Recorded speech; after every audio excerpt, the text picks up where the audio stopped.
seen heaven turn to hell, I gotta stay alive. Lord have mercy on my soul, stand by my side. I killed the old man and I watched him die. Lost a couple niggas, guess he wasn't my round. They play my niggas, lay you down, they all down to ride. Keep my gun in my arm, I gotta stay alive.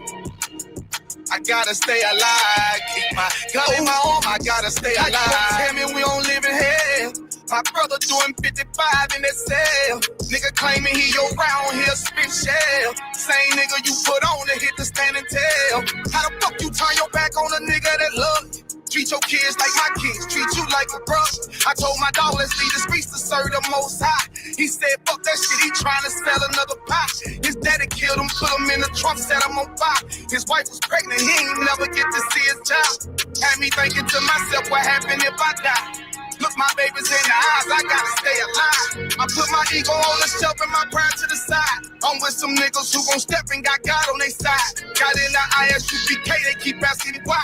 As I do the work of the Lord, I gotta stay alive. Face the east, pray alive. I seen heaven turn to hell, I gotta stay alive. Lord have mercy on my soul, stand by my side. I killed the old man and I watched him die. Lost a couple niggas, guess he wasn't my round. They play my niggas, lay you down, they all down to ride. Keep my gun in my arm, I gotta stay alive. I gotta stay alive. Keep my gun in my arm, I gotta stay alive. You ever pump a pack with a snake by your side? Yes, I see a man reach out to God before he died. Yes, I did. I know the Lord forgive us for these sins, but I'm starting to think the kingdom of heaven is for these kids. I told my daughter, there's one man in your bed, I won't stand for left. For my son, I hit your head on that fragile legs. I lost some niggas to that dope, I lost niggas to the feds. Remember Jono tried to stick me for that cheese on that bread, yeah, I was thugging with Lucky, that nigga left me for dead. Endure to the end, cause I listened to what was said. Mother told me she loved me when she was sick up in the bed. I was running them streets, but the truth made me a man. Shit, I don't really speak, cause she'll never understand. That's why I ain't even tell her about these voices in my head. I'm still trying to manage my anger like Uncle Craig. I seen heaven turn to hell, I gotta stay alive. Lord have mercy on my soul, stand by my side. I killed the old man and I watched him die. Lost a couple niggas, guess he wasn't my round. They play my niggas, lay you down, they all down to ride. Keep my gun in my arm, I gotta stay alive. I gotta stay alive. Keep my gun in my arm, I gotta stay alive.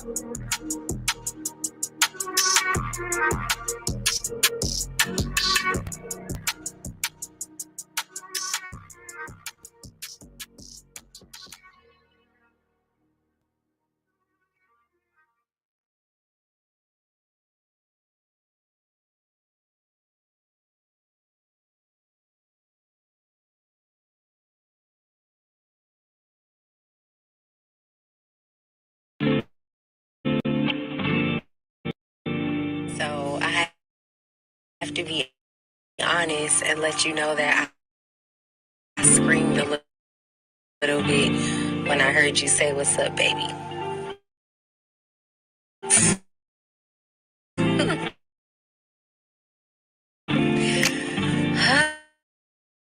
Ah, man, like what? What are we gonna do? I can't believe they request me. Call my, can't believe they request me. Just call my.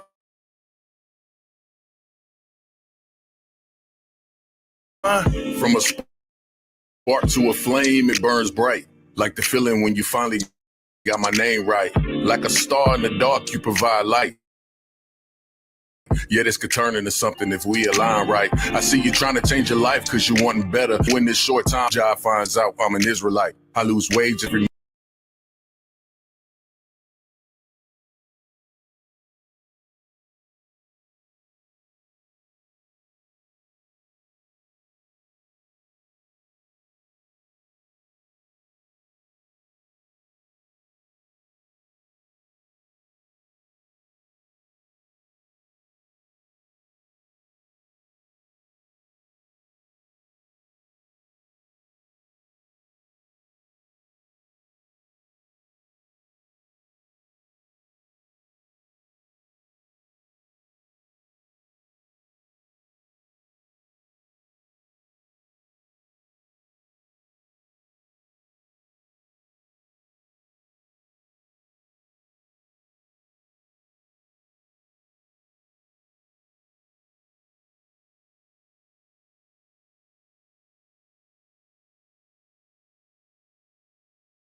So I have to be honest and let you know that I scream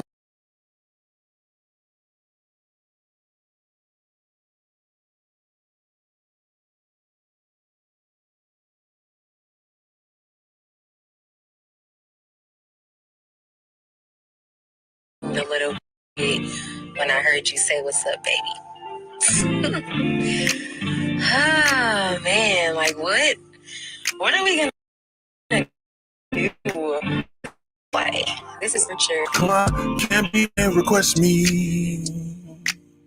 Just call my can't bleed and request me. Just call my can't bleed and request me. Call my can't bleed and request me. Just call my. From a spark to a flame, it burns bright. Like the feeling when you finally got my name right. Like a star in the dark, you provide light. Yeah, this could turn into something if we align right. I see you trying to change your life cause you want better. What I'm convinced in 6 months better is together. A story written for the ages, so in this short time, let's be open books. Explore pages like, are you down through all the changes? Jah finds out I'm an Israelite. I lose wages. How about the times and every month when you change phases, and after that, getting your cheeks clapped in different places. Matter of fact, I tell you now, you'll need leg braces, cause after camp, do benevolence, sensations, and after camp, excavations and temptations. Move that damn hand, my voice sound like thunder. It's all love, my pretty dove. Just want you to be something that I'm proud of. It's my job to correct, so never disrespect. A white rose, you want to be chose, I'ma hit your camp leader, see how it goes. And pray that he on the pose, cause that's how this old UBK thing goes. Decently and in order so we escape woes. You really do impress me, and now I can't wait until your spirit reflects me. Look in the mirror and tell yourself you accept Bleed and request me.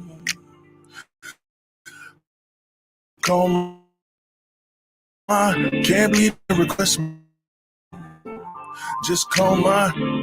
Oh my gosh. I'm getting excited. Oh, yeah. I'm getting excited. Yeah, I did hear that music.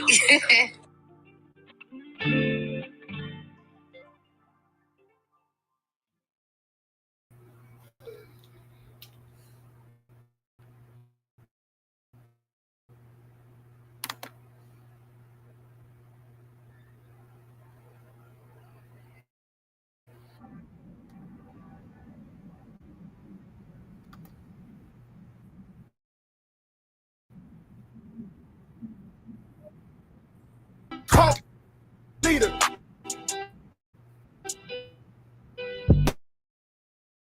Yeah. We speak the truth, but we a cult leader.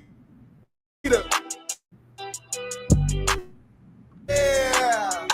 Well, bitch, and I'm a cult leader. Leader. Yeah. They say I'm in the cult. They say a nigga lost. Wanna stall back against the wall. We gon' show them all. I don't wanna be here.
Yeah.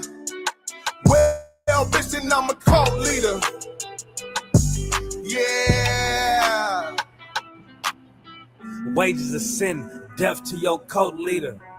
You ain't one West, so you don't know scripture. Nah, you ain't in the truth, so we don't know niggas. Look, I had to change my ways, I don't know sinning. Got the name changed, not to Zab, yeah, how would I? How was I ever in the world? I gotta ask myself. Man, a white man, the devil, I ain't imagining putting this in the hill, but my people can't imagine hell. I'm in the field with black natives and Hispanics. Never drop my sword and I don't panic like Muhammad. The church or house of Satan, they just want your time. And you could go against the law, but you won't survive. MOK had a dream, we getting burnt alive. Want me to love my enemies, the worst advice. If you ain't UPK, you don't worship Christ. Nah, say you don't worship Christ. Cult leader. Yeah. We speak the truth, but we a cult leader. Yeah. Well, bitch, and I'm a cult leader. Yeah. Well, bitch, and I'm a cult leader. Yeah. Y'all, what up, y'all?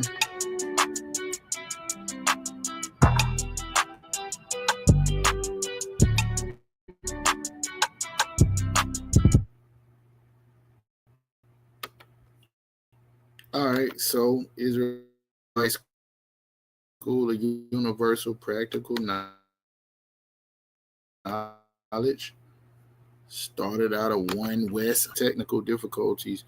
Y'all put a 1 in the chat if I'm clear, if you can hear me. If you can hear me, put a 1 in the chat. If you can hear me.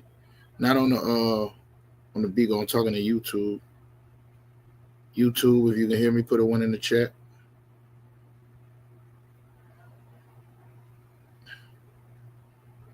All I need is 1.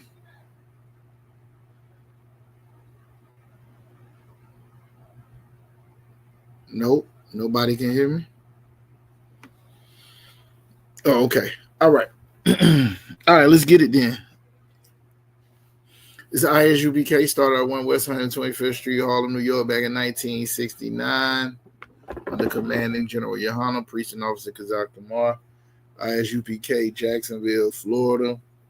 Of course, you know it's Esau holiday. We ain't at the library today. You know, everybody got their little day off for the Esau holiday. Black people probably barbecuing, don't even know what Labor Day is, what it's about. It's about the labor unions, that helped in America, but black people, they don't give a damn. Whatever excuse it is to get high, get drunk, and mess with the hoes or whatever they is, that's what niggas is gonna be doing. So right now, you know what I'm saying, somebody is stumbled over drunk, and their excuse for being drunk, high, and everything else is because it's Labor Day. That's why. And they don't even know what Labor Day is. So let's go ahead and y'all want to get in? I put the link in the chat. Got Officer Shabar, ISU Ocala. What's going on? Shalom Christ. Trooper Akaz, Daytona, Florida. Shalom. Y'all gonna pop on in here. If y'all have any questions, go ahead and ask. Also on Bigo Live right now. Bigo, if y'all have any questions, just put them in the chat. I'll try my best to get to them. All right. So what we gonna do today is what we do every Monday: scripture breakdown. Any questions you have, we'll go through it, and if not, then I'll come up with a topic that's suitable for what we got going on for today's time. Shabar, you got a question? I will have some in a few minutes. I'll have them. Salaki. All right, no sweat. Akaz, you got a question? Hello, sir. Freddie, Cocoa Beach, Florida, in the building. You got any questions? Sir. Shalom. Yahweh Shem Yahshua Yahweh Shem Shabbat. Hey, was it a question that you asked me I was supposed to get back to you on?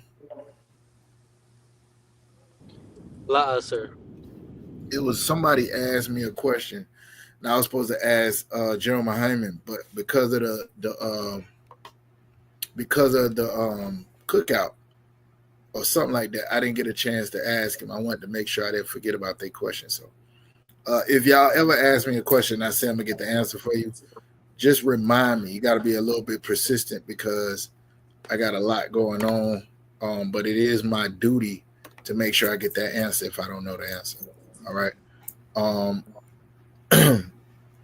Other than that, if y'all want, let's go ahead and jump into the scriptures. Let me get Hebrews chapter 5, verse 12.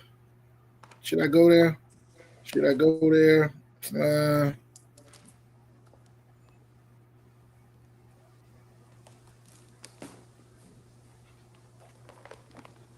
Let me see.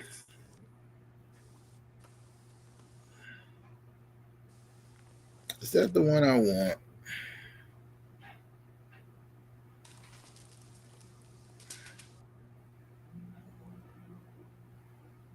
Let me get Isaiah chapter 28 and 9. Let's start there. Okay. Isaiah 28 and 9.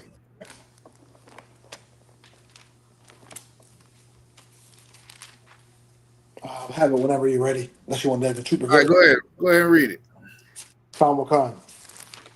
Isaiah chapter 28 and verse 9. Whom shall he teach knowledge? And whom shall he make to understand doctrine? Them that are weaned from the milk and drawn from the breast.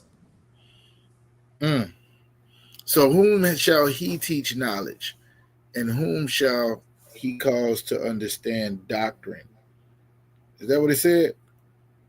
Just making sure I'm in the right place. I ain't looking at it. It's almost something, because before the Hebrews chapter 5 and 12, this is one of the other ones I would go to all the time. When I had Monday Night Milk. Shabar, you don't know nothing about Monday Night Milk. That was the name of this class. You don't know. That was the name of this class a long time ago. Then some dude that used to be in IUIC back when he was in IUIC started calling his stuff Milk in the Morning or something. And in order to separate from what they had going on, I changed the name. I see it's a brother in the school now who's doing milk classes, I believe.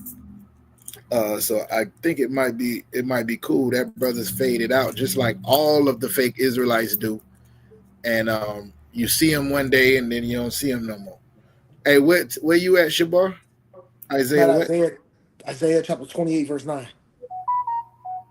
All right, go ahead and read it one more time. Isaiah chapter 28, verse 9. Whom shall he teach knowledge? And whom shall he make to understand doctrine? Them that are weaned from the milk and drawn from the breast. So let me explain this to you, because a lot of people don't really break this all the way down. How this works is he's talking about these priests and prophets, right? And they not doing their job. They're supposed to be teaching the people, but instead they teaching them their own thing. They drunk, they full of themselves. They not telling the people what the Lord want them to tell them, but they making up their own stuff. And it's asking a question about these particular priests. Who in the world they gonna teach anything? Whom shall he, this dude that's sitting in the position where he's a teacher, or where he's supposed to be, somebody who people look up to, who can he teach anything? Who is he going to make to understand doctrine? Them that are weaned from the milk and drawn from the breast.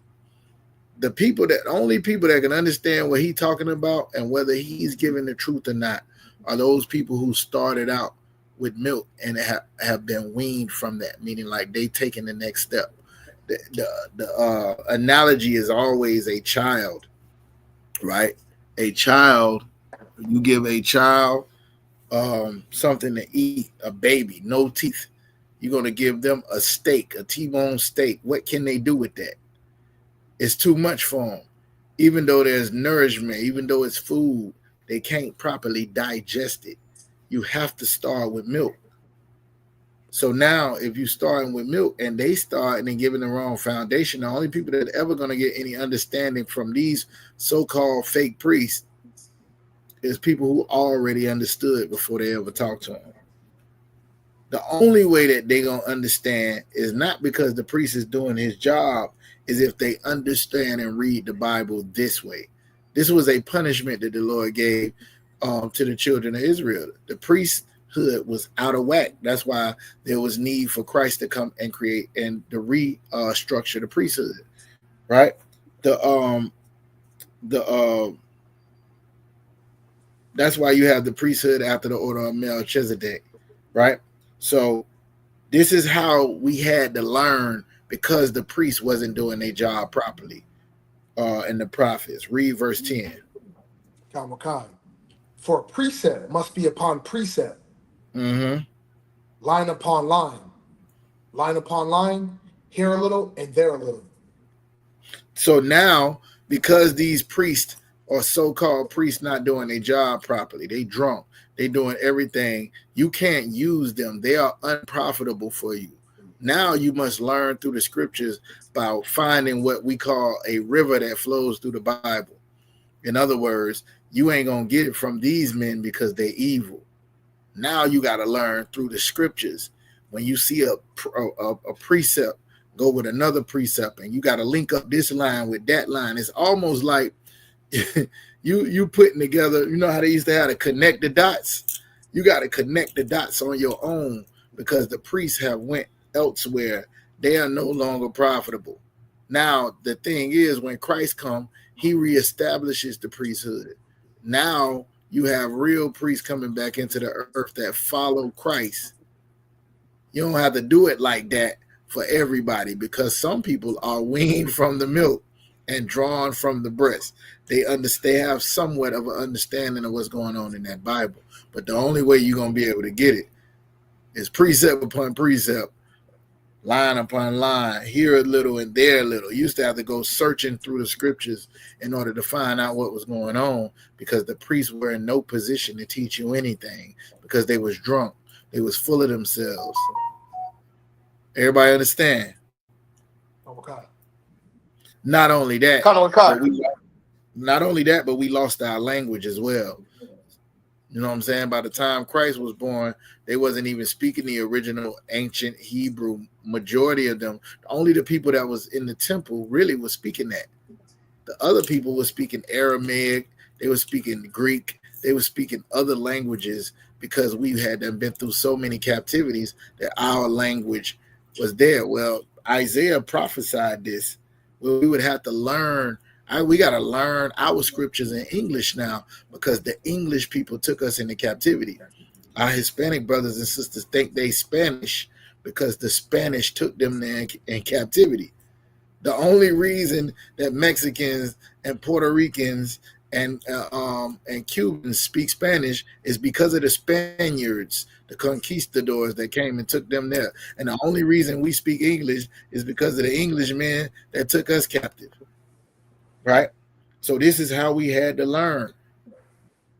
Isaiah prophesied about this a long time ago.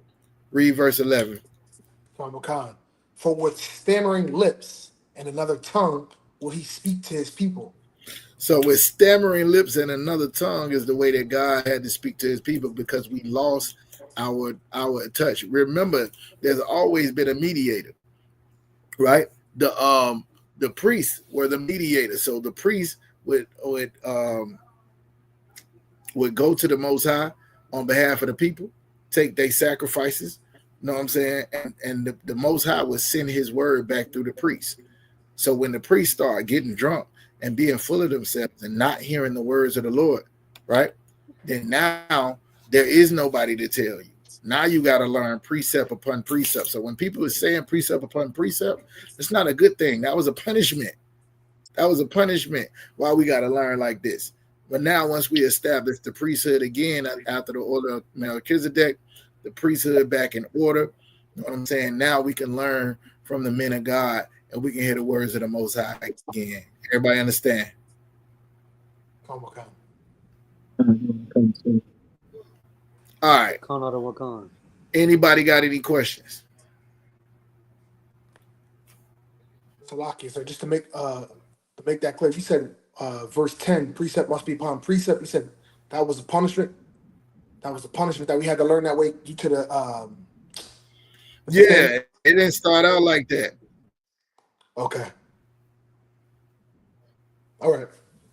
Yeah, it kind of went out a little bit at the end, but yeah, that wasn't that's not how it started out. How it started out is when he told Moses to go get Aaron, he said, Aaron will be unto you as a mouth. So the Most High would give his information to Moses. Moses would tell Aaron. Aaron would go and tell the people, hey, thus saith the Lord.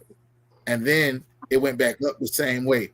You had an offering, you sinned, you did something, you brought it to the altar, you put it before the priest would take it and wave it before the Most High and see if it was accepted. So there's always been the way.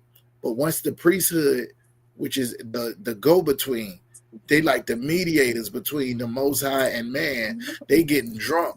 They falling into their own lust desires as opposed to the desires of the Most High. Now you gotta pick through the scriptures and learn something, because they can't teach you nothing.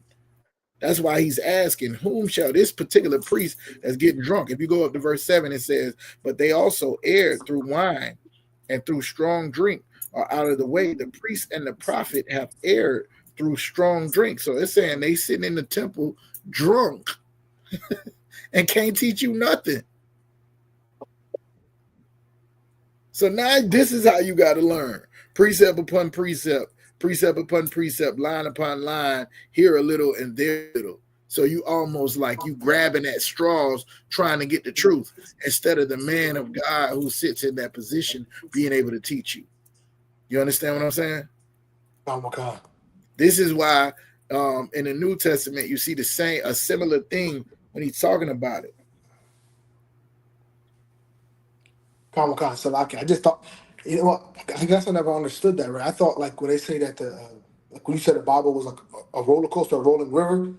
Yeah. You know how you can't read it from Genesis to Revelation? I thought that precept meant while we jump back and forth, Old New Testament, Apocrypha. It is though. It is. But the point was we had the words of the Most High directly sent to him through the prophets, through the priest. They spoke, you know what I'm saying? Moses spoke directly with the Most High and gave it to him. But once the priests start erring, they going off into other things, then now the message ain't clear. All we have is the records. The precept would be what was written aforetime was written for our learning. So now we have to search out this truth. The truth didn't come back into the earth until 1969.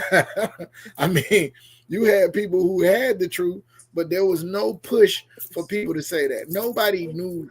I mean, you had people saying stuff like the president of Egypt who said, I cannot respect the Jews because they left black and came back white. You had people saying stuff like that. Nobody knew what that meant. Hitler saying what he was saying. Nobody knew what none of this stuff meant. Why these people so mad is because these people, the Khazars, came in and they took the identity of a whole nother people and claim and set themselves up to be the people of God. And the people of God was running around and getting whips thrown on them in America. You know what I'm saying? They was being buck braked and tied to horses and different stuff like that because of their disobedience. Right. And some people knew that those people were not the people. But over here in America, nobody knew until we started bringing this truth back out into the open, and it recently happened. Of course, you had some people who knew who it was, right? And then you didn't. If you want to keep reading, let's get two more. Give me 12 and 13, and then we'll go so you can see what I'm talking about. Khan, Isaiah 28 verse 12. To whom he said, "This is the rest wherewith ye may cause the weary to rest, and this is the refreshing, yet they would not hear." So now, with he's speaking to his people in another tongue. He's speaking through them through the scriptures. They got to go from precept to precept and line upon line, and in the English and in the Spanish, and without even being spoken in the holy tongue that they had. And this is the rest and that you could get. It's causing the people to be able to rest, but they don't want to hear it. Go ahead.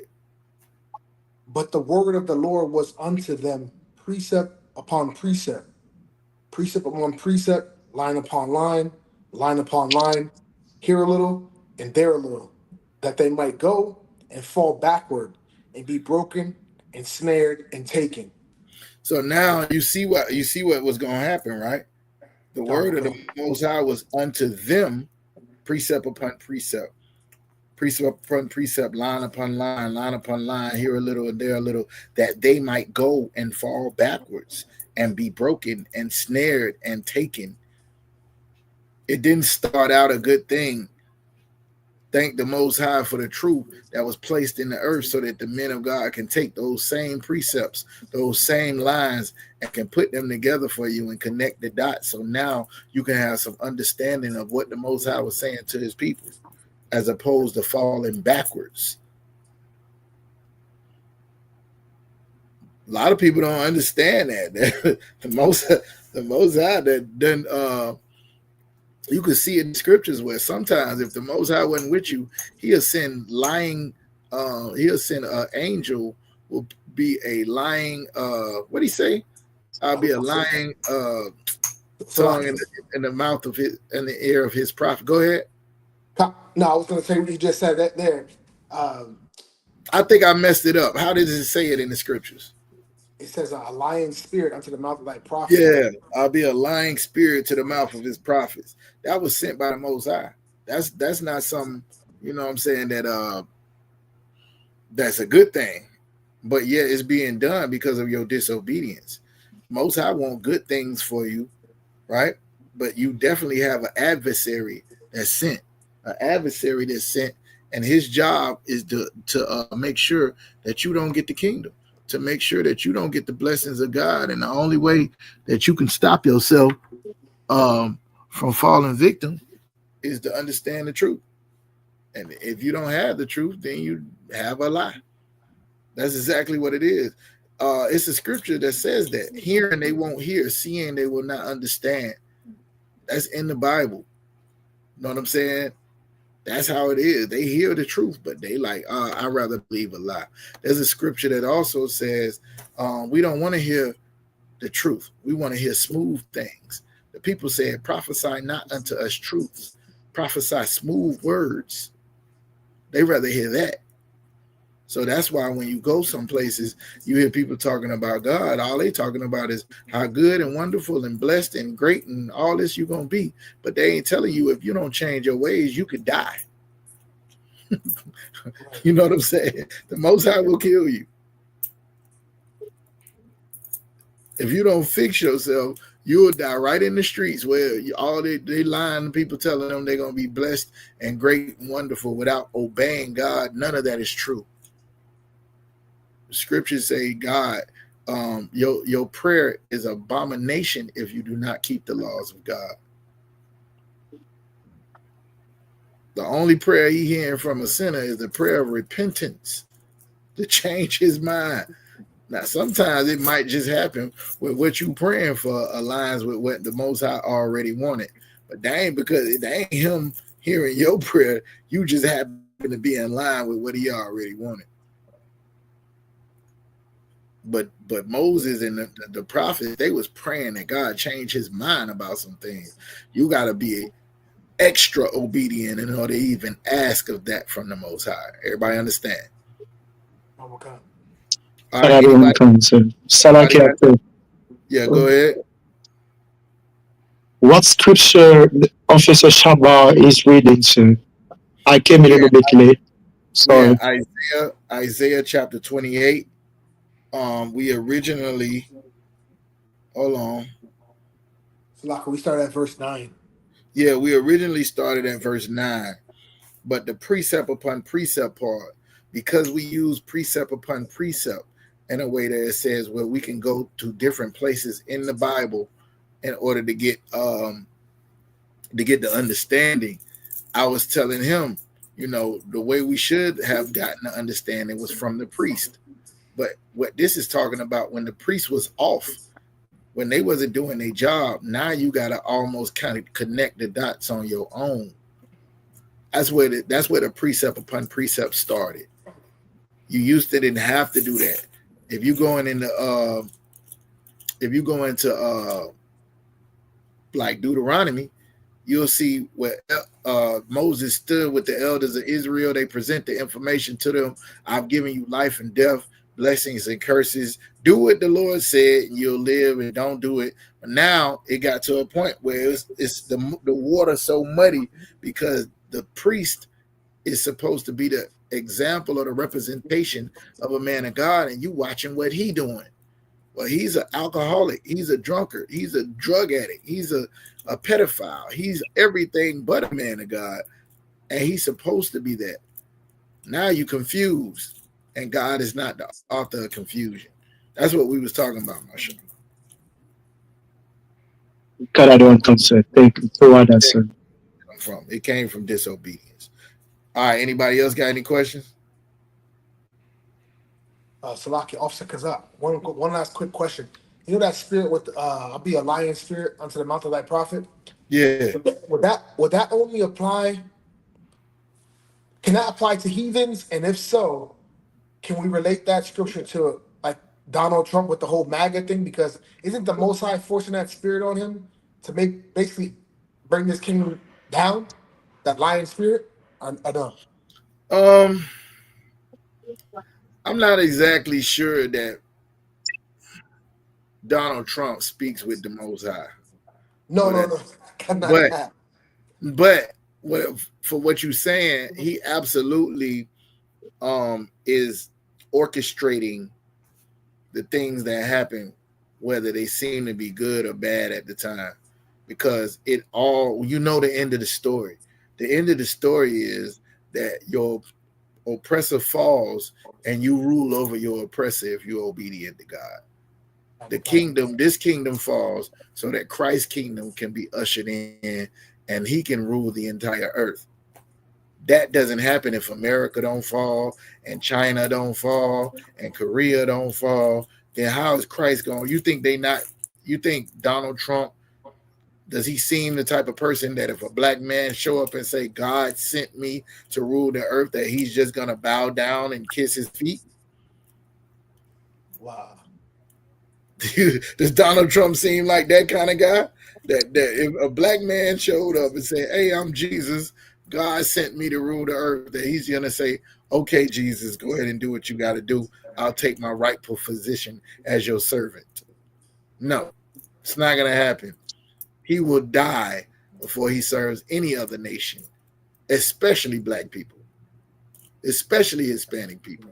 So if the kingdom of heaven is black and Hispanic ruling, then how in the world would a person like either Kim Jong-il or Vladimir Putin or Donald Trump, how would they ever serve in the kingdom? And you know, Isaiah 61 says the nation that will not serve will be destroyed. Revelation say the same thing. The nation that will not serve the children of God will be destroyed. So absolutely, he's orchestrating it. I don't know if he necessarily has a seer or something like that. If he has a prophet that so-called speaks to the Most High, yeah, there's a demon that's telling them, yeah, do it this way. Go do it like that. You know what I'm saying? And setting them up for the failure, if that's what you're asking. Okay.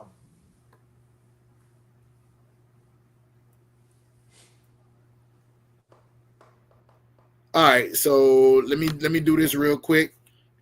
Sister Bayan, I had a question. The question was, Salaki, if a brother or a sister was able to adopt children, and we are in the truth, if one or both parents leave the truth, what happens to that child or children? Is there a scripture for this? All right, so the answer is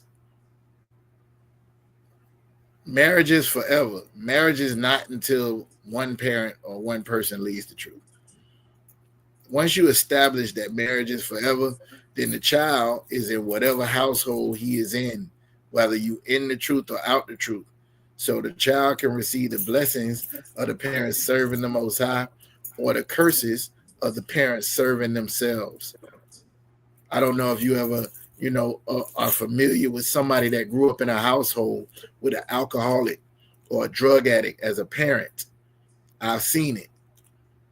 Fortunately for me, neither one, no, my mama or her husband wasn't drug addicts, alcoholics. But most people don't have it like that. Most people can tell you, hey, my mama was this, an alcoholic, or my father was an alcoholic or drug addict. Captain Tazariak tells the story all the time of how his father was a drug addict. You know what I'm saying? But he still had respect for him. He still listened to what he said. He still did it. A lot of people have that same story.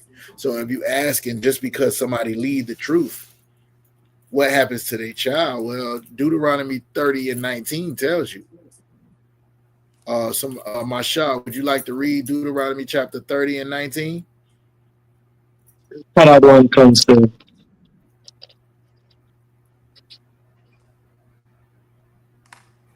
This is the book of Deuteronomy, chapter 30, verse 19. I call heaven and earth to record this day against you, that I have set before you life and death, blessing and cursing. Therefore choose life, that both thou and thy seed may live. Now, I've been having this conversation with a lot of people lately. They seem to get the idea that what you do doesn't affect your children. Okay, that's not the truth. What you do doesn't affect your children. If you're a drug dealer and you go out and somebody is coming in to steal drugs from you, to rob you, your child might be harmed. If you go to jail and you're no longer a part of your child's life, that child will be affected. Everything you do, it affects your children. If you work a good job and you provide, private school or a nice situation for them to grow up in, maybe they might get to take violin lessons or learn Spanish in the 6th grade. Or you could be a person that's barely making it and your child learns the other side of life, how to survive only and never be able to thrive. All of this, it comes from the type of households we come in. You ain't never seen somebody out acting stupid and they say you ain't got no home training. Your mama ain't teach you no better than that. Yes. The reality is some people just go against their parents. Their parents teach them right from wrong and they just go against that. That's not the same thing. A person, just because a child has a brother or sister or a father in the truth or a mother in the truth, doesn't mean that they're always going to follow what their mother and father did. They can become their own man or their own woman and go out and create a life of hell for themselves. Or it's people that come up and destroy homes with alcoholic mothers and fathers, or people who do drugs, and then they decide that they're never going to touch alcohol. I seen what it did to my father. I'm never going to touch drugs. I seen what it did to my mama, and then they never do it, and they become better. It worked both ways, or they can follow the example. They can follow the example of what it is to try to be an upstanding citizen if they came up in that house. But yeah, you could teach your kids the laws, statutes, and commandments and drill it in them. And then when they get grown, they'll have to find their way back to the truth because they're going to want to find out for themselves. So I'm not sure what's the difference between if you adopt a child, now that child is yours. So it's no different than if they had children together. If they decide to separate, which we don't do in the truth. So they're going to have to lead the truth in order to lead the marriage. Right? If they decide to do that, then they'll either co-parent or do what people in the world do. They'll do it how people in the world do. Some co-parent, some brothers just pay child support. That's their support for the child, and they let the mama and her boyfriend, her new boyfriend, raise the child, or whatever the case may be.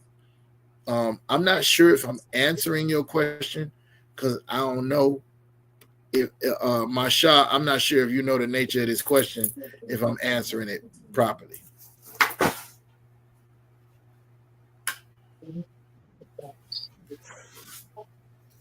Do you know? Cedric? I said, but my rib is next to me and she's trying to say something to me about that. What is it? Oh, does the child get adopted by the school? We don't take children from bad parents. What we try to do is fix the bad parent. But there have been instances where, like, one I can think of off the top of my head, there's a sister who used to come past the school, and she was bad on drugs, and she got pregnant, had a child, and she didn't want the baby. So she brought the baby to the ISUPK school in Texas, and that was the Texas school's baby for a while. They took that baby in, brothers and sisters in there. I can't remember the officer and his rib's name, but they started to treat that baby like that. And I think the UPK had that baby for about 3 years. And then some other family member came in, and because the woman on drugs never signed no paperwork, they end up getting the child. But yeah, of course, if you don't want your child, just bring them to the school. We'll figure out what to do with them. If that's what you're Shalom, unless it's like a situation where like the brother Officer Dawada out in San Antonio, brother that I came up with in this truth, went out there. Nature Boy, a dude named Nature Boy, had a cult. He had a cult out there where he had people in the woods, and they was out there having all kind of crazy orgies and stuff like that. And some of them sisters had children. And Dawada found out about one of the sisters' children, and some kind of way got that child up out of that situation. That would be like the only situation where we would step in and take a child out of a situation. And then we would have to be authorized to do that. We can't kidnap the child. So just because there's plenty of sisters, right? I can think of right now, a sister I used to be very, very, very close with in this school. And her daughter, she was here. The sister was here probably about 5-6 years in the truth. Her daughter I knew from about 8 years old to about 14. And the sister ended up leaving the school, and I haven't heard from the young. I would love to have a conversation with that. I would love to grab that sister and take her out of whatever stupid situation that her mama got her in, but that's not my place to do that. You get what I'm saying? Her child will have to deal with the decisions. And that's what, I mean, if you're a parent, you should think about that before you make any decision. Every decision you make affects your children. Every decision you make. It don't matter. I mean, if you decide to cook whatever today, even at something as small as what I'm cooking tonight affects your child. I don't know if y'all understand that, but that's real. So the school will, or someone in the school will adopt a child if necessary for saving that child. That's what we in the business of doing. But no, we wouldn't come in just because somebody leave the school and try to take their children from them. They gotta deal with that, and it's their responsibility, their children. Hopefully I answered your question. Anybody else got any questions? Saraka, sir. Go ahead. Sister Bayana said toward us, sir. Oh, Most High Christ. And my question is, sir, sometimes I used to hear people talk about we ruled the world, Europe for 700 something years. Yeah. My question is, do the Moors was Israelites or not? Yes. The Moors are a group or a sect of black people.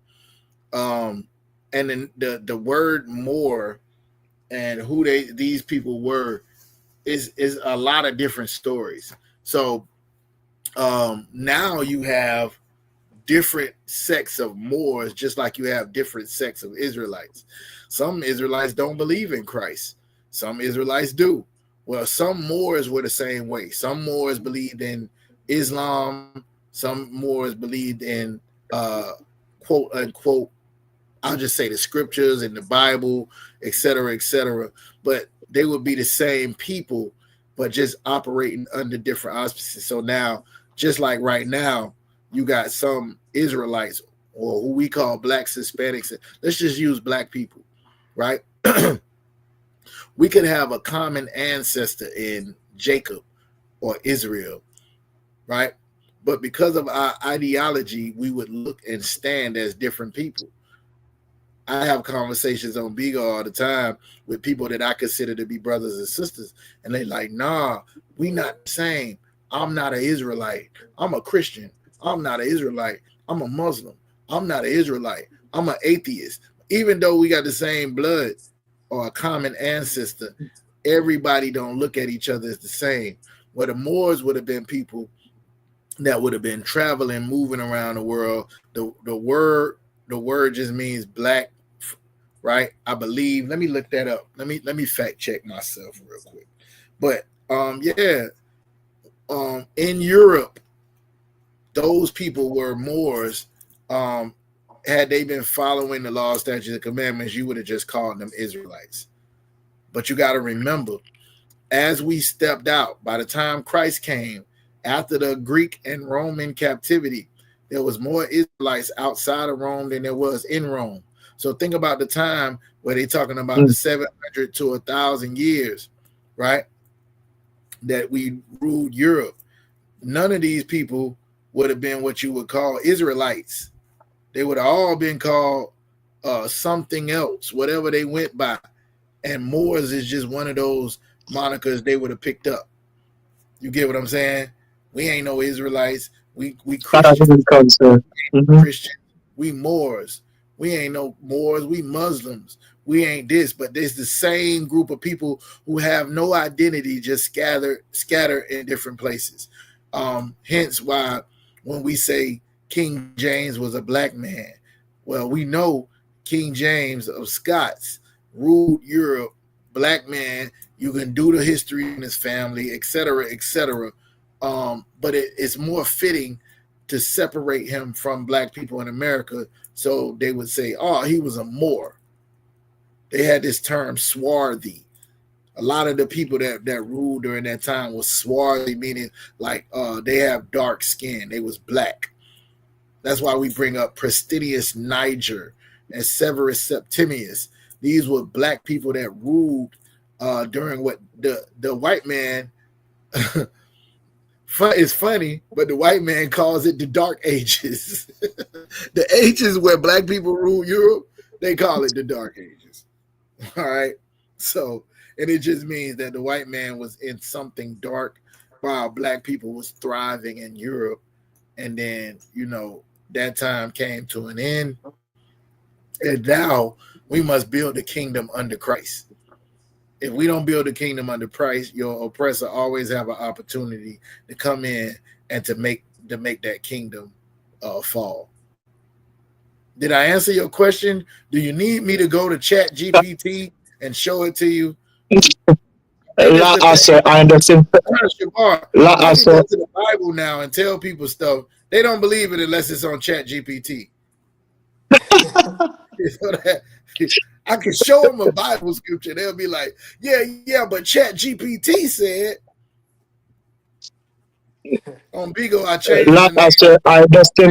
I understand perfectly, sir. I am now Kazakh GPT. Come ask me. Kazakh GPT now. Tawada, sir. I understand perfectly, sir. All right, Most High Christ. Yeah, the Moors and the Israelites are they come from a similar background. They just different sects of the same people. Remember, just like the northern and southern kingdom, they all Israelites, right? But you had the northern kingdom over here being Mayans and being Olmecs and being Native Americans, right? While Christ was over there, they don't know nothing about no Christ or Jesus or none of that. Because those 9.5 tribes was already gone somewhere else. They wasn't in Jerusalem. The story of Christ takes place in Jerusalem. These people, they ain't have no internet. How they gonna know what's going on over there besides what somebody telling them? Why would they care about somebody up under Roman authority who is causing problems and ruckus? Like, oh boy, I can't think of his name. The historian at the time, like he said. They ain't know nothing about that. They was Indian rain dancing and serving all they idols that they brought over here with them from the Assyrian captivity. They don't know nothing about no Christ. They had to come back and find out about him once white people took him and made him white and all that. Speaking of that, a sister, I believe, in the chat asked, was Jesus a white man? I don't know if she's still in here, but I'll answer the question anyway. No, Jesus was not a white man. There was no white people until Alexander the Greek come out the cave. Esau and his family, even Esau had wives that came from Africa. He had wives that came from what we would consider to be Arab people. Ishmael. He went to Ishmael and got wives, right? So even those people would have not came out looking like Esau. It's just that that's a marker that they put on those particular people. The same way he put a mark on Cain, where you would know that they are different. They not like everybody else. Leave them people alone. Something ain't right with them. That's what white people are. Christ was an Israelite from the tribe of Judah. Christ was mistaken was taken down into Egypt by his parents to hide him from Herod. Christ came up, and if you know anything about the Israelites, Moses, who was an Israelite, was mistaken as the Egyptian, which is an African, right? Paul, who was an Israelite, was mistaken as an Egyptian, which is an African. So these had to be dark-skinned people. If you go to Revelation chapter 1, it gives you the breakdown of what Christ looked like. It says he had skin of brass, as his feet of fine brass, as if it burnt in a furnace. He had white woolly hair and eyes of a flame of fire, etc., etc. We read it all the time. No, Christ was not a white man. You know he wasn't a white man. That's why you asked that question. All right, hopefully I answered it. Anybody else got any other questions? I'm rolling now. Y'all better get me now.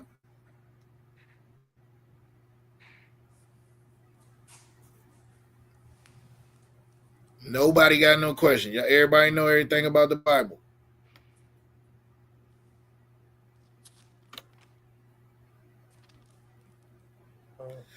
See if anybody else asked any questions. All right. So, lucky other one. Yeah, go ahead. In Isaiah chapter 6 and verse 4, it says, O Ephraim, what shall I do unto thee? O Judah, what shall I do unto thee? For your goodness is as a morning cloud, and as the early dew it goeth away. What does that verse mean, other one? All right, good question. Give me a second. Fucking, what scripture was that? Isaiah chapter 6. Hosea 6 and 4. Hosea? You said Hosea? Can, other one, can. Oh, okay. Hosea chapter 6. And you started at verse 1? Salaki, other one, I started at verse 4. All right, Hosea chapter 6, verse 4. Let's see here.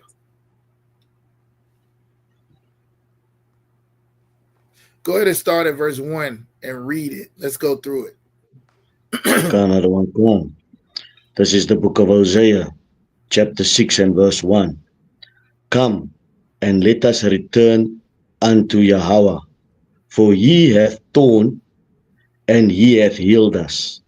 He hath smitten and he will bind us up. Now, this got to be something that you pay attention to. The attributes of the Most High. Right here in Hosea chapter 6, verse 1, it says, come and let us return unto the Lord, or let us return unto the Most High. For he hath torn, meaning he's the one who broke us down, who ripped us apart. And he will heal. He has smitten us, and he will bind us up. He will put us back together again. Right? Keep going.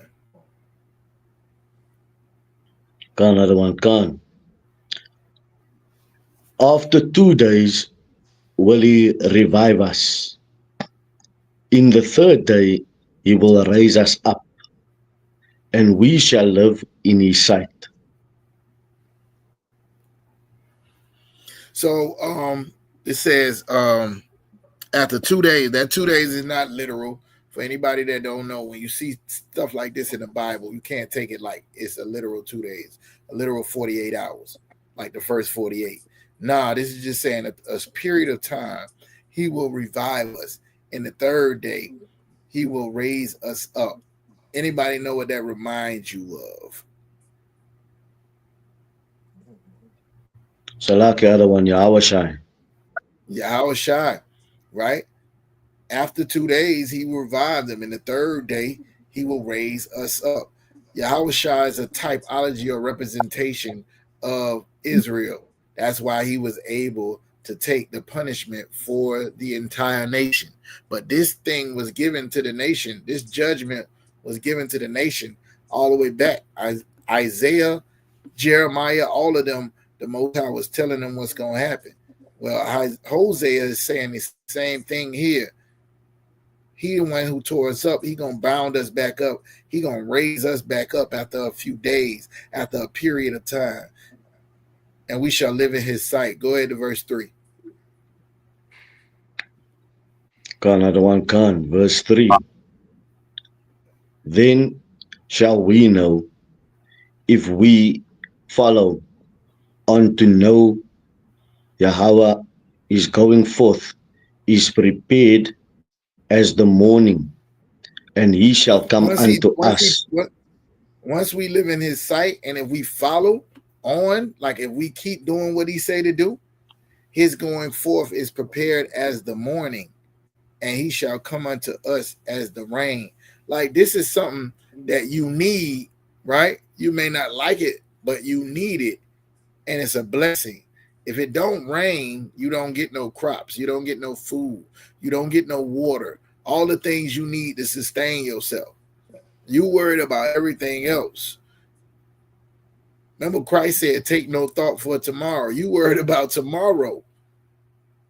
It's saying that the Most High is going to come as the morning. Just as sure as the sun go down, it's going to come back up. So if just show as you follow him and his going forth, right, is prepared as the morning. Just like the Most High already know the end of the story. He know what's going to happen tomorrow. That's how he know what's going to happen if we follow him, right? Go ahead as the latter. That's where you at.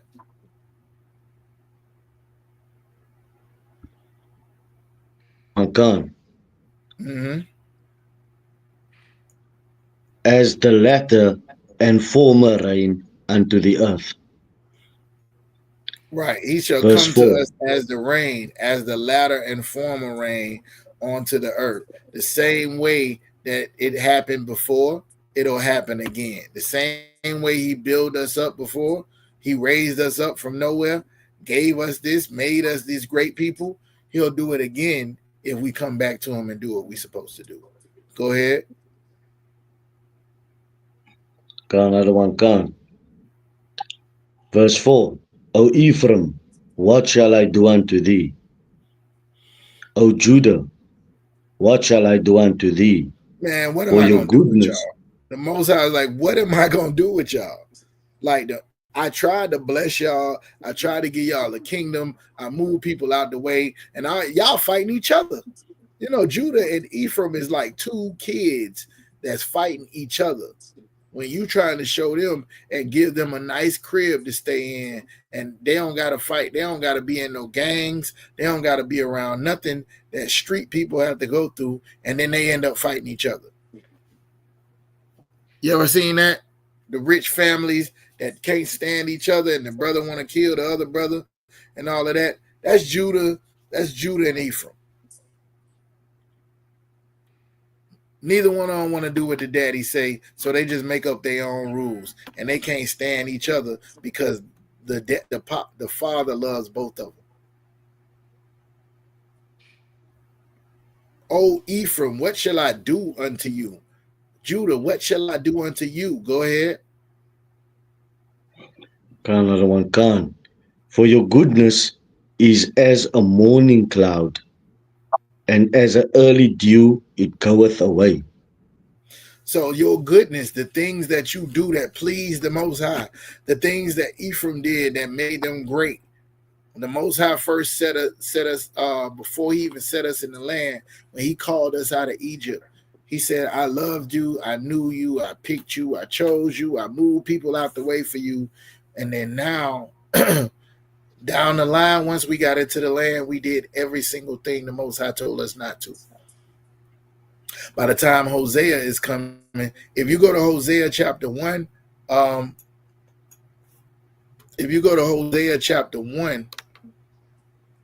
Sheldon, it'll say that you are not my people and I'm not your God. That's where the Most High was at with us by the time Hosea was prophesying. You ain't my people and I'm not your God. It ain't no more of all the stuff that he was saying when he was like, yo, y'all gonna be the greatest people in the earth, and I'm gonna do this for you, and I'll move these people out of you, and you're gonna enjoy the inheritance and get the land and all. Nah, it wasn't that. By the time you get to Hosea, he like, you are not my people, and I'm not your God. He ain't even claiming us no more, right? So now this is Hosea 6. Now, oh, my bad. By the way, he did say in Hosea 1, once he said, you ain't my people and I'm not your God, he said in the same place where it was said that you are not my people and I'm not your God, is going to be said, these are the sons of the living God. So there would be a redemption for the children of Israel. And that's what Hosea was talking about. He like the Most High ain't rocking with us. He not dealing with us no more, but we will be redeemed. And that's what the book of Hosea is about.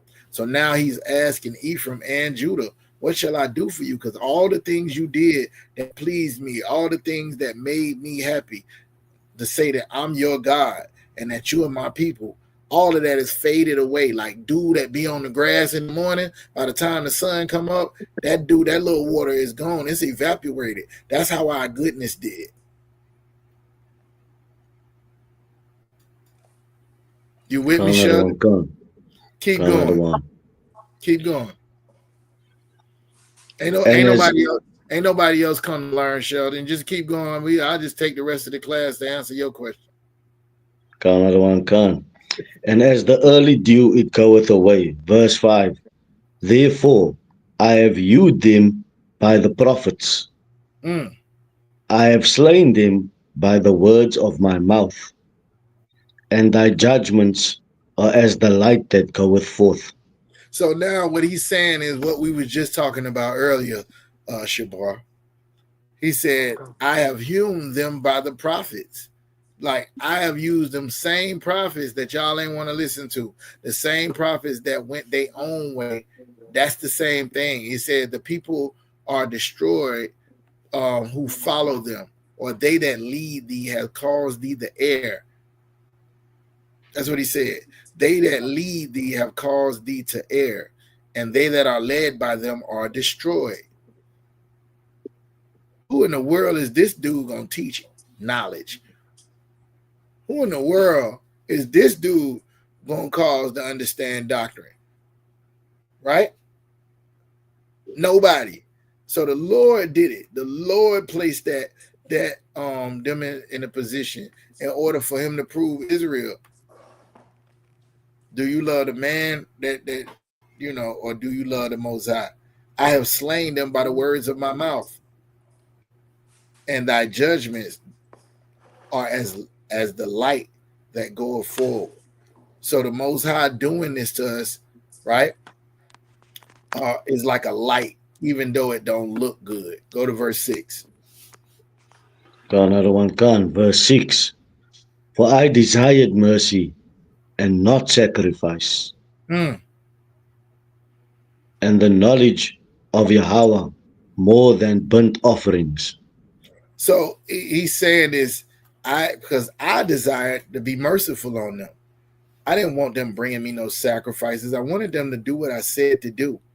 And I desire for them to have knowledge. If you don't know what knowledge is the wisdom, knowledge, and understanding that comes with keeping the law, statutes, and commandments of the Most High. This is your wisdom. This is your knowledge in the sight of the other nations. I desire that you would have knowledge, that the things that I told you to do that would separate you from every other people on the planet would be those things that would be a light unto you. I didn't desire that you would have bring me no burnt offerings. Go ahead to verse 7. Another one, Khan. Verse 7. But they, like men, have transgressed the covenant. There have they dealt treacherously against me. So he's talking about the prophets. He's talking about the priest. They went off. They went on their own thing. And even the priest had to stand and make a sacrifice for himself and the people. That's in Hebrews. The priest had to make a sacrifice for himself and the people. And he wasn't supposed to have no sin.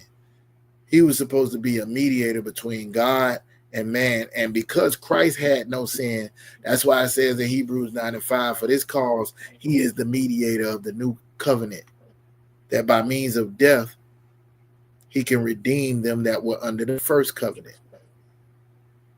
Because none of these prophets could do it. That's why Hosea is prophesying the words of the Most High to them.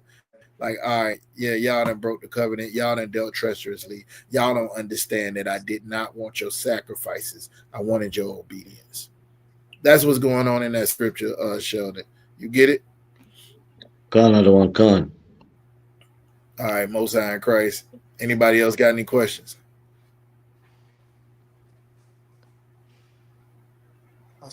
Salaki, so before you go into your topic, who says I got a topic? Oh. Well, y'all finish asking questions. I'm gonna just go ahead and end the class. Got no topic. I ain't come to preach no sermon. I came to serve you. Can I just can we run through the story of Samson? I want to teach on it, but I just want to make sure I got a proper understanding of it. I know what his sin was, dealing with Delilah, and then the Philistines gouged his eye out. He prayed to the Most High. One last time, he was able to go, basically wage war against the Philistines. Can we just go over that story? Yeah, I mean, of course. If anybody got any other questions, anybody else got any questions? I would like to get them first before I dive into something that might take a while. Come. If not, we can go to it.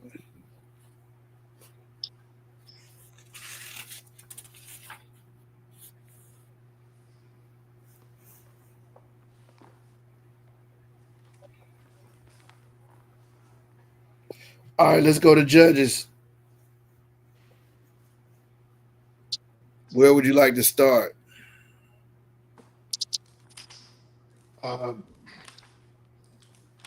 It's been a while since I've been here, Shabar. I'm glad you took me here.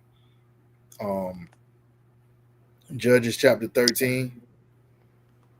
Okay, I'll go there. Where were you at? Where did you want to start? I'll I haven't been here either. I just know the story from from Well, hearing. yeah, you gotta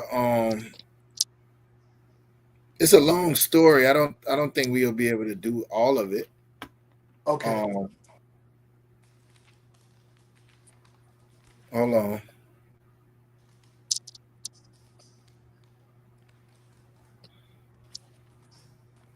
All right. Let me give y'all a little backdrop. There was a man from the tribe of Dan and his wife. They had a baby. They put him through the Nazarite vow, where he wouldn't cut his hair, he wouldn't drink any alcohol or anything like that, or touch any clean thing. That was their oath to the Most High, right? So that's 13. Let me see here. Let's see where a good place to start at.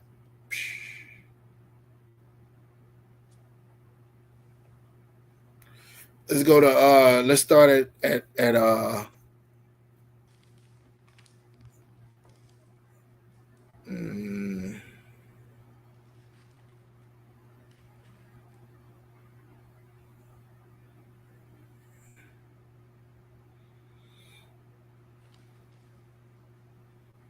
let's see.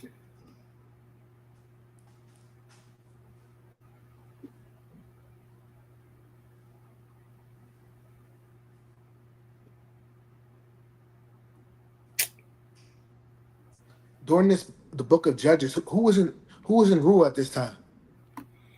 The judges. Okay, so Israel went through a period where we had kings. You'll get that in the book of Kings. But we went through before that, before Saul, we were ruled by judges. And the judges would be like elders that were put into place in order to rule. They would be the people that spoke on behalf of the Most High.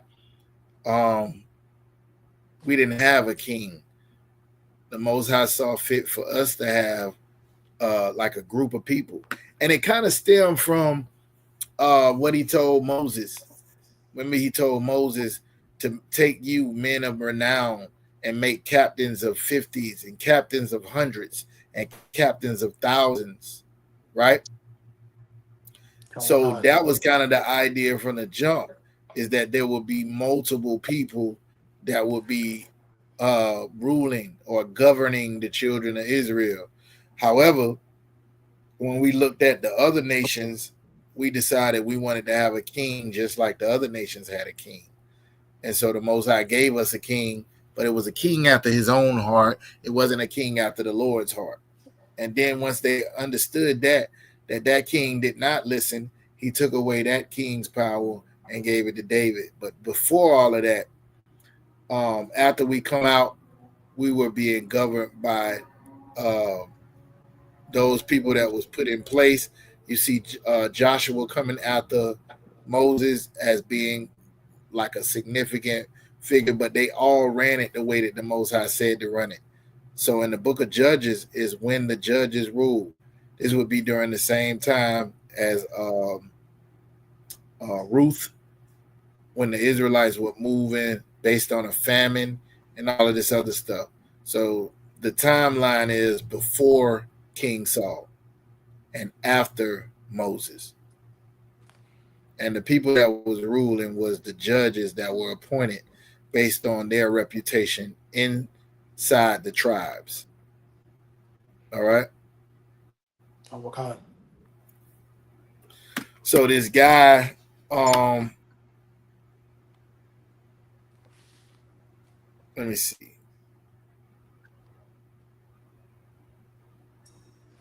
Salakia Officer Kazak, for a sidebar, I seen there was a question in the chat. It said, Salakia, sir, the book of Philemon, is this about Paul writing a letter to his brothers while in prison? That was the question. To Paul, all of Romans, 1 Corinthians, give me some more, Galatians, all of them were letters that Paul was writing while he was in prison. The Acts is about the work Paul was doing outside being locked up. The letters that we read, the book of Romans, the letter to the Romans, he's saying in there, hey, I heard what y'all doing out there. I didn't teach y'all that when I was out there. What are y'all doing? This is what Christ is. Let me write y'all a letter that y'all can share with each other among these churches that could kind of get y'all together. Y'all not doing it right. Okay, I heard y'all doing it right. Okay, this ain't right. Y'all ain't supposed to be sleeping with each other's wives. This ain't right. Y'all got problems against each other. Let me show y'all how to deal with it. All of those books was Paul writing letters to his brothers while in prison. Now, let me go specifically to Philemon real quick so I can answer your question. But I do know Romans and Corinthians and Galatians and Ephesians was all letters that Paul wrote while he was locked up.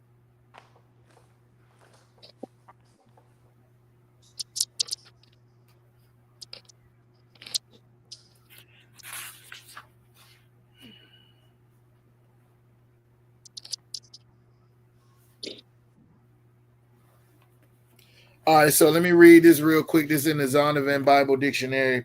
It's letters to Philemon, right? Paul letters to Philemon dates in all probability from the period of his Roman imprisonment.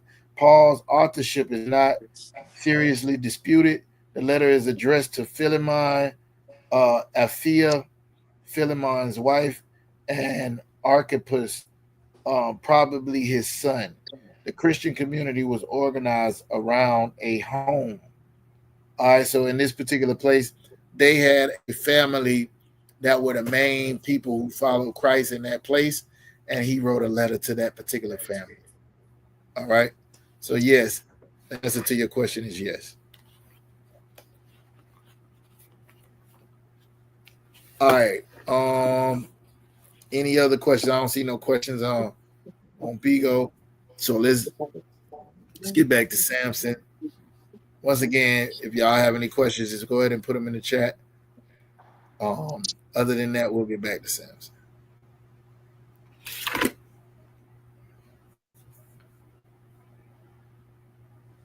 So we in Judges, the book of Judges, right? 13.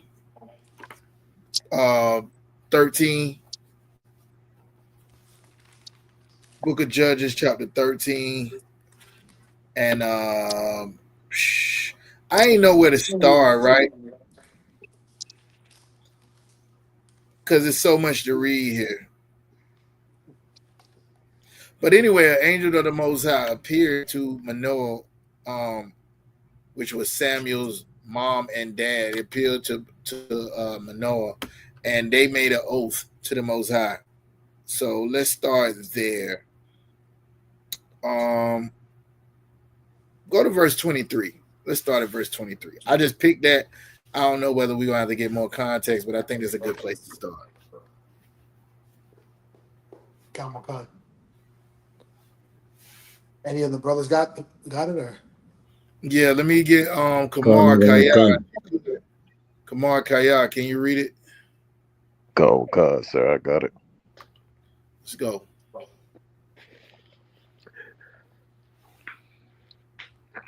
The book of Judges, chapter 13, verse 23.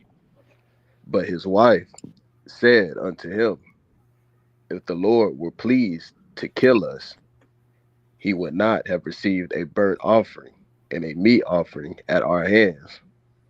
Neither would he have shown us all these things, nor would as at this time have told us such things as these. So Manoah was a little bit, he was pretty scared because the angel of the Lord appeared to them and told them all this stuff about their son, told them that, hey, listen, your wife can't eat certain things, she can't drink certain things, she has to separate herself from everybody because y'all gonna have this baby that's gonna be great and the Most High gonna use him for this, and the other. Manoah turns to his wife and say, hey, we're gonna die because we seen God, right? Just Elohim, which can mean an angel or a person that shows up on behalf of God, right? His wife then says, Surely, if God wanted to kill us, he could have just killed us. He wouldn't have gave us all this information about, all this information that he gave us about what our son gonna be and how to do this, that, or the other. So she's assuring him, nah, they not gonna die. Real quick, a prophet is one who speaks the words of God. So if you speak the words of God, rather it be like right now, if I start saying what Hosea said, or saying what Isaiah said, or saying what Yahushua said, then automatically I move from just being me, somebody who knows nothing, to somebody who has wisdom, knowledge, and understanding coming from the Most High, the creator of heaven and earth. And I go from being a regular nigga to being a prophet. Paul within himself was nothing, but because of his obedience to the Most High and Christ, he became something great and wonderful. He was one of the progenitors of starting what we know as Israelites following after the new covenant. So you ask, was Paul a prophet? Yeah, Paul could be considered a prophet. He never claimed to be that, nor do I believe he was called that in the Bible. I can't put my finger on it right now. However, because he spoke the words of the Most High and he followed Yahushua, you could put that title on him, but that's not a title that he actually asked for, or a title that I believe nobody gave him in the Bible. But if you're asking me, if you would speak the words of the Most High, you could become a prophet. All right, let me get back to it. Keep going. Come on, y'all. Go, God. And the woman bare a son and called his name Samson. And the child grew, and the Lord blessed him. And the Spirit of the Lord began to move him at times in the camp of Dan between Zorah and Eshtaol. You got a cold? I've been having one like for the past few days, but it's better now. Way better than what it was. You want me to have somebody else read or what? La, so I can read. All right, go ahead. We have Judges chapter 14, verse 1. Let's go. Go with God. And Samson went down to Timnath and saw a woman in Timnath of the daughter of the Philistines. And he came up and told his father and his mother and said, I have seen a woman in Timnath of the daughters of the Philistines. Now therefore, get her for me to wife. Then his father and his mother said unto him. Now keep in mind, right? This dude has not done anything or been around anything unclean his entire life, even before when he was in the womb. First thing he do when he get ready to get married is go out and get a heathen. Just like an Israelite. Now, this is possibly why the children of Dan was absorbed into another nation, because they did not stick to their own people. That was the only reason why that law was given about not marrying outside, because God gave the children of Israel an inheritance. And in order to keep that inheritance, you could not marry your daughter to another man, because let's say you died and you ain't had no sons, your daughter would get your inheritance, and then she would marry some heathen who would then get your inheritance. Or the other way around, if you had your firstborn son, you and a Hittite woman, and your son went more towards the Hittite culture, he may not give the inheritance to his firstborn son, because that might not be their culture, and then therefore you would lose the inheritance. That's what a lot of this was about. And the Most High literally told the children of Israel not to marry outside of their nation. He chose Samson to be great, and he had something that he wanted Samson to do. This man goes out after taking a Nazarite vow and not drinking, not cutting his hair, not doing anything against the Most High. And the first thing he do when he see a woman from Timnath or a Philistine woman, and he said, "Hey, go get her for me. That's the one I want." Go ahead to verse 3. Go, God.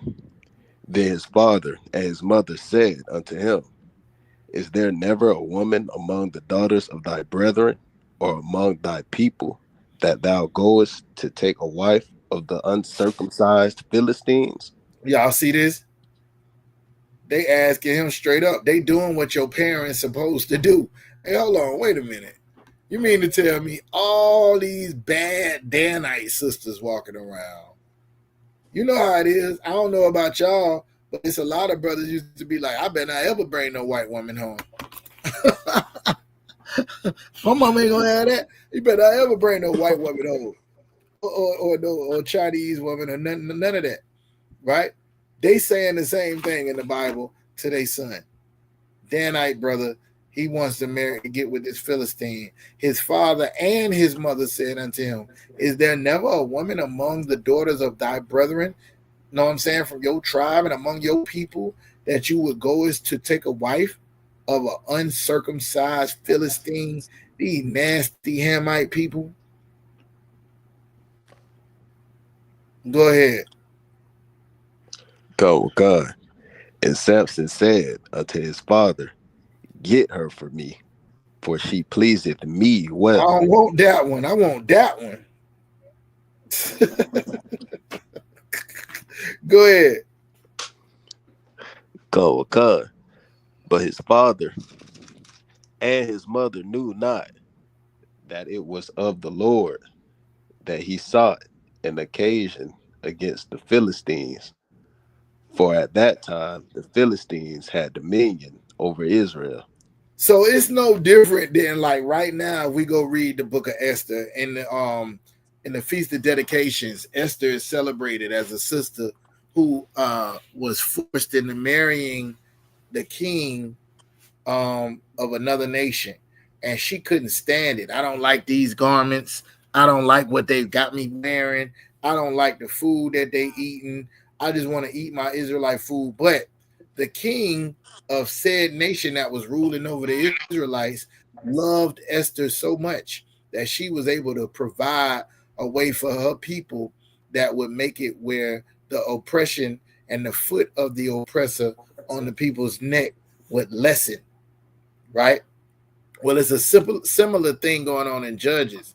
The Most High is going to give him this Philistine woman, right? That his family is like, nah, don't deal with it.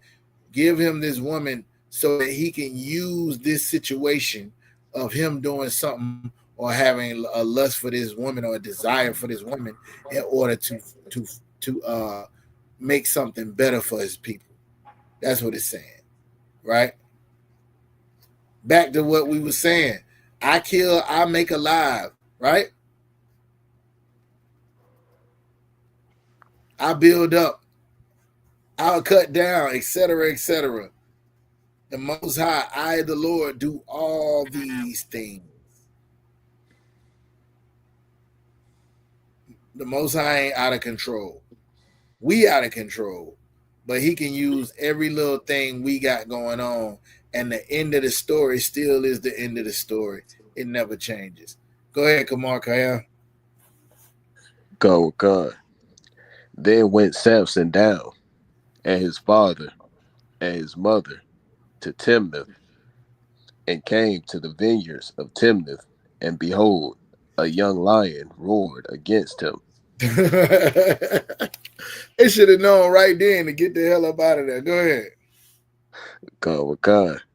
And the Spirit of the Lord came mightily upon him, and he rent him as he would have rent a kid, and he had nothing in his hand.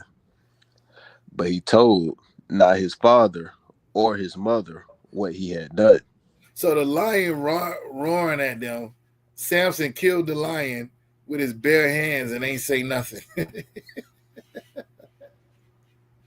Go ahead. Go ahead.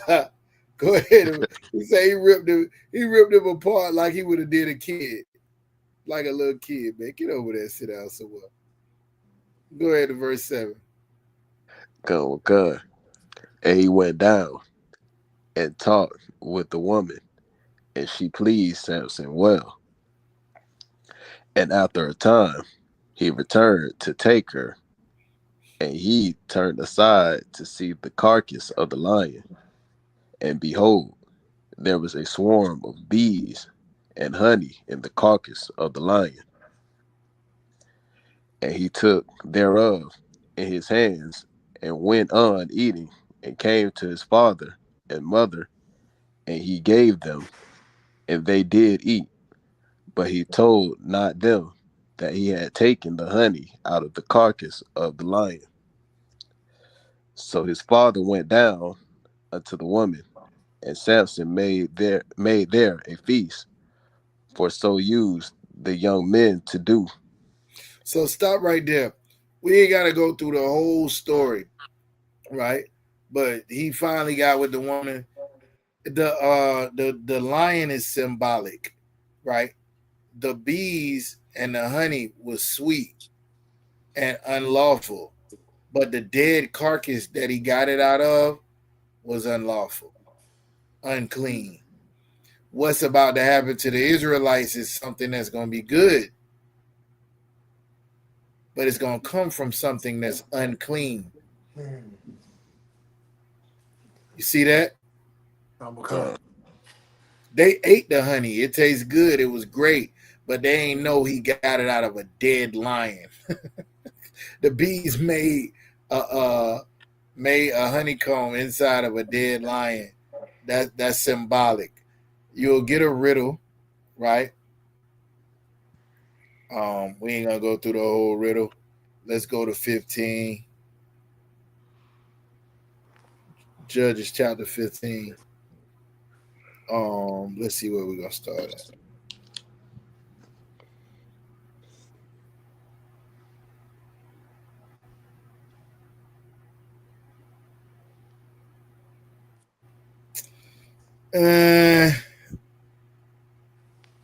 All right, let's do it. Start at verse 1. Go, God. Judges chapter 15, verse 1. But it came to pass within a while after, in the time of wheat harvest, that Samson visited his wife with a kid, and he said, I will go in to my wife into the chamber. But her father would not suffer him to go in. And her father said, I verily thought that thou hadst utterly hated her. Therefore I gave her to thy companion. Is not her younger sister fairer than she? Take her, I pray thee, instead of her.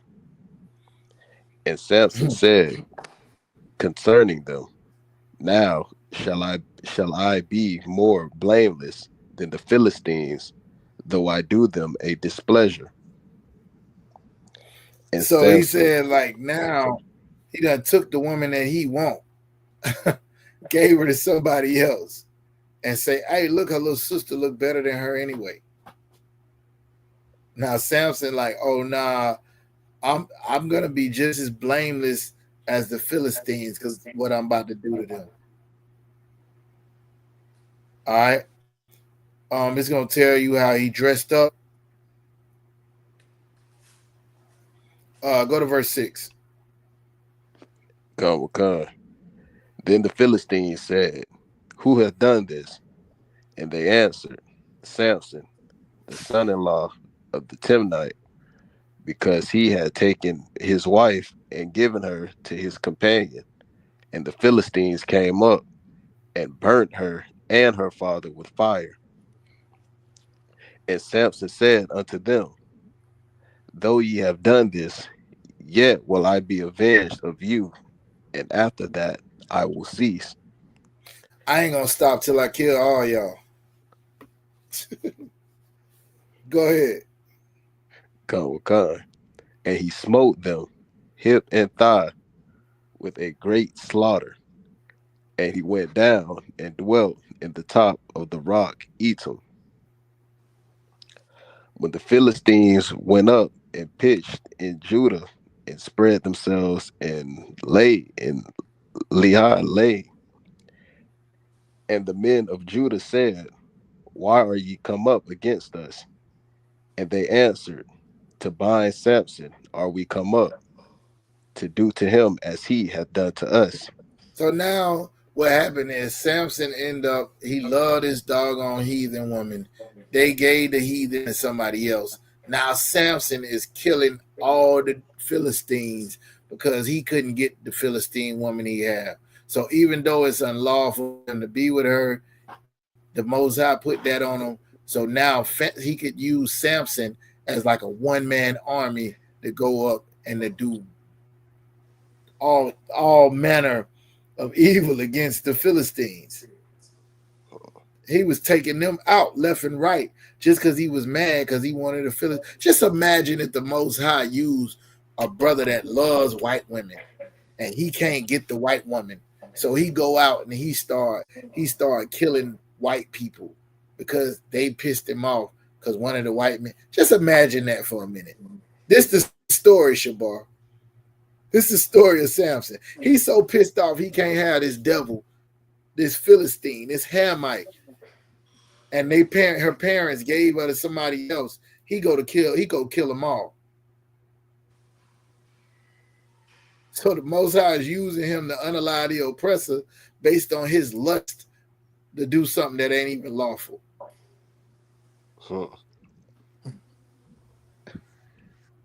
Hey, Shalom, Kudam, Yavashashirikata. You get the just so far, Shabar? God. Now, did you have a specific question on that? No. I'm understanding up to that point. I'm gonna go back and read it, the whole chapter, but just a little insight from you on this. That's good though. That's too long. Okay, Mosiah Christ. Anybody else got any questions?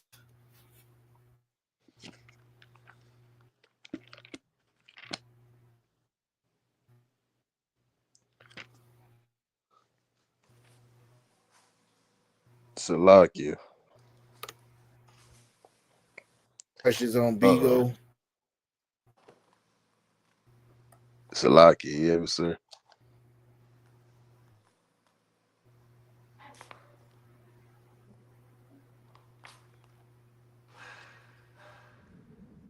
Yeah, I can hear you. Okay. I was about to say, real quick, a quick question. Do you know exactly what happened? What happened to the tribe of Dan? Because I've heard them mention a lot. Yeah, well, I don't know specifically what happened. I'll tell you what I do know. They didn't have enough sons to remain a tribe. So let's just say you and your 12 brothers start having kids, and you got the tribe of Kamar, right? And as they go, y'all start having a bunch of little girls, daughters, and those daughters marry Shabar's sons, the tribe of Shabar. Eventually, your daughters who from the tribe of Kamar would end up being their sons would be from the tribe of Shabar. You get it? God, I get it. Dan absolved into, I believe it's Simeon. I haven't heard this in a while, but majority of their daughters started marrying other tribes, and he didn't have enough sons to continue as a full tribe. But those people still exist within the Israelite community, just under different tribes. So his children would, even if he had sons, eventually they would just be around so many different other Simeonites that they would be the tribe of Simeon, or they would be the tribe of Naphtali, or whatever tribe that they absorbed in. So Dan's tribe absorbed into other Israelite tribes. Salaki said, wasn't it? Didn't they Dan get mixed in with Manasseh, the Cubans? I believe so. I couldn't remember which one specifically, but I believe it was Manasseh. I had to go back to my notes, which I've lost so long ago. I had to go and ask General Muhammad again, but I believe it was Manasseh. I was thinking Reuben. I don't know why, but yeah, I believe it was Manasseh. Okay. Somebody asked another question, or that was it.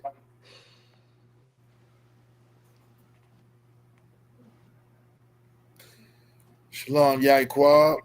Yabashir Shuragata. Let me see. It was something else I wanted to tackle. Maybe I'll do it next week.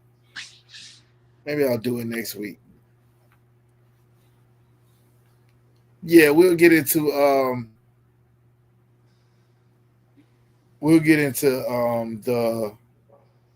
the importance of time. You know what I'm saying? The importance of making sure that you watching your time so that you don't get nothing up. I'll get into that next week.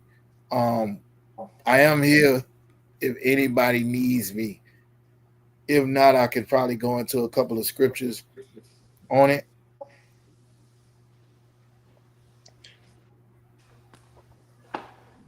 But that just means I won't finish it up next week. What's up to y'all? I work for y'all.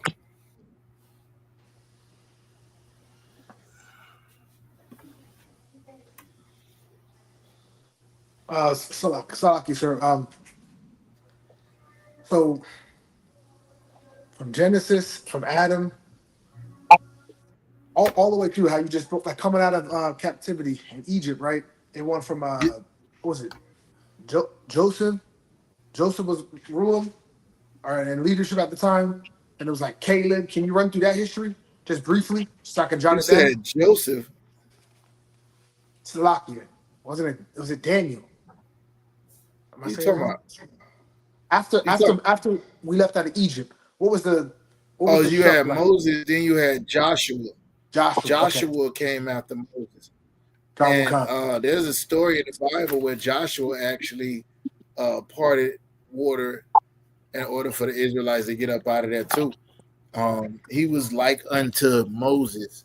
So when we say Yahushua is like unto Moses, like the Deuteronomy 18, that precedent was set. The Most High don't change. That was just saying this is how it's going to be. Moving forward, I'm going to raise up somebody just like I raised up Moses. All the way till we get to Yahushua, which is the last person that sits in that seat, because now he sits on the king or the throne of David, and to his kingdom there will be no end. So after Moses you got Joshua. I'm trying to think of who. I believe the Judges was right after him, if I'm not mistaken. I might have to look up a timeline real quick to see if I'm missing somebody.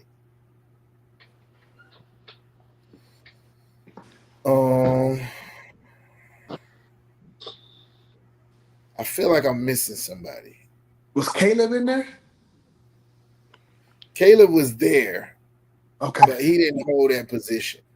Okay.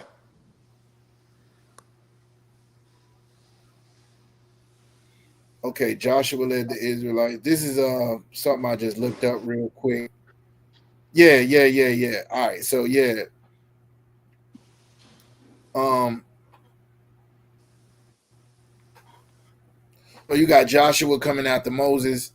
After that, you got the Judges. After that, Israel wanted a king, so he gave them Saul. Then you got David, all the way to the division of the kingdom where the northern and southern kingdom split. Then you got the Assyrian Empire and the Babylonian Empire, which the northern tribes went into. After that, they come over this way. Yahushua, you got period, second temple period, what they call that, where Zerubbabel and all of them come back, rebuild a temple, etc., etc. And then you got Alexander the Greek coming out the caves and dominating the entire earth. Then you got the Greeks taking over. Then the Romans come.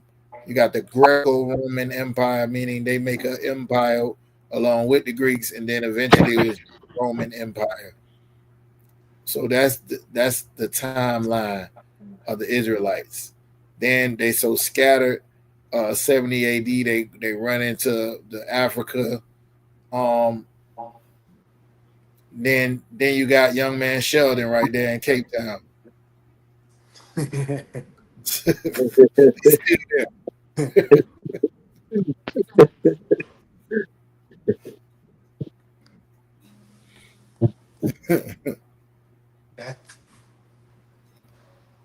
All right. Anybody else got anything? Y'all sure?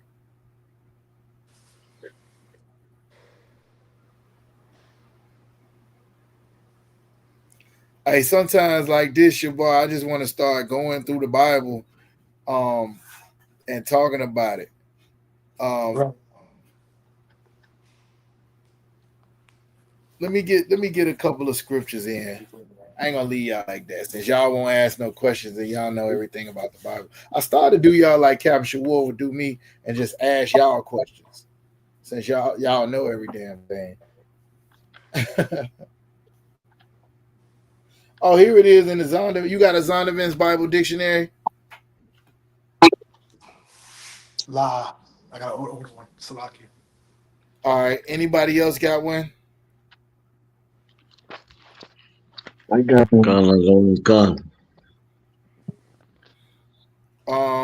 Look up chronology, and then you got one of the New Testament, and then one of the Old Testament. And if you get that Shabar, it should break down everything I just went. All right.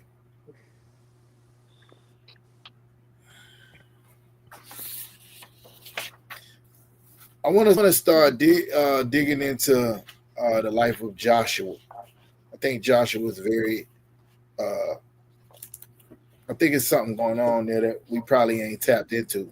I will tell you this: Yahushua got the same name as him. He might have been named after him. There was a bunch of Jesuses in the New Testament. Jesus wasn't the only Jesus, but I believe all of them was named after Joshua. I don't have a scripture to prove that, so I'm not teaching that. But he was a very, very prominent Israelite after Moses, like unto Moses. So I don't think it'll be far-fetched. In the same way that I believe Saul in the New Testament, who became Paul, was probably named after a famous Benjamite before him, Saul, the king of Israel, the one who David wouldn't kill because he called him the anointed of God. So it's no different. You know what I'm saying? You know how you see these little ugly kids and their mama them be done named them Denzel or something like that. Named them after my kids is named after Martin Luther King and Malcolm. I got a little brother named Malcolm. He probably was named after Malcolm X, somebody who was prominent in Black America. You know what I'm saying? I believe it was like that amongst the Israelites as well. I don't have no scriptures to prove it. So I'm not teaching it. Okay. Everybody understand? Okay. Right. Shabar, you got the announcements? Okay. All right, well, with that, I'll pass the class over to Priest. and Officer Shabar. How you say it? How you say the second part? Shabar Azakwa? Azakia. Azakia? Yep. Shabar Azakia. Yep. Shabar Azakia. Yep. Breaker of chains. All right. So this is the ISBK security announcements. Rule for new brother and sister. When a brother or sister comes into the school, they are off limits for 6 months. They are to be saluted only. They are here to learn and shed themselves as the world. If they need transportation, the teacher will arrange it. After 6 months, if a brother or sister has an interest in a particular person, they are to seek counsel from the heads. Tithes, which is a commandment, you can find that in Numbers chapter 18, verse 21, Malachi chapter 3, verses 8 through 10. It means tenth in Hebrew, ma'ashra. 10% of every penny or any increase the Lord gives you. Give to General Mayaka Alo or the teacher.